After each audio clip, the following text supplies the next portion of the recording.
Kawawa naman yung mga alaga kong manok, oh. Tinira ng pusa yata.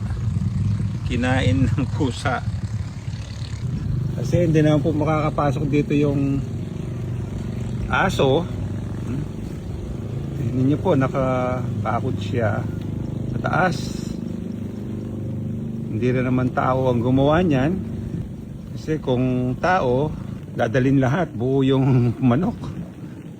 Walang balahibo na may iwan. Hindi po ba? Po.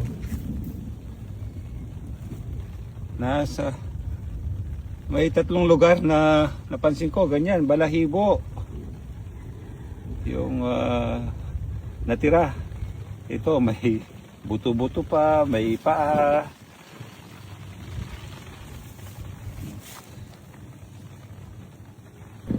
Dito naman dinala yung mga maliliit na parang sisiw pa. Ito, oh, mga balahibo. Ayan, oh, dito niya kinain. Yan, balahibo po ng maliliit na manok yan, mga alaga ko. Ayan. Nakakalungkot talaga. Diyan po niya dila. Diyan binitbit ng pusa yung mga alagang maliit na manok, mga sisiw pa. 4 yun eh. Hindi ko na nakita. Mayroong mayroong lugar doon na may mga balahibo rin ng gano'n, balahibo ng maliit na manok. Umuulan po ngayon. Pagpunta ako dito, magtatanim ako ng kalabasa, yung binili ko kanina sa Kabayanan. Yung 6 na squash seedlings. Tatanim po natin ngayon. Magandang magtanim kasi umuulan.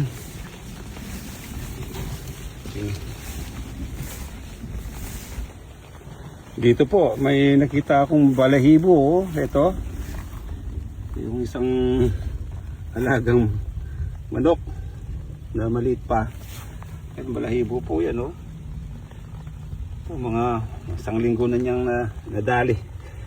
Kinain yung manok na yan. Talagang, siyempre, nakakalungkot talaga.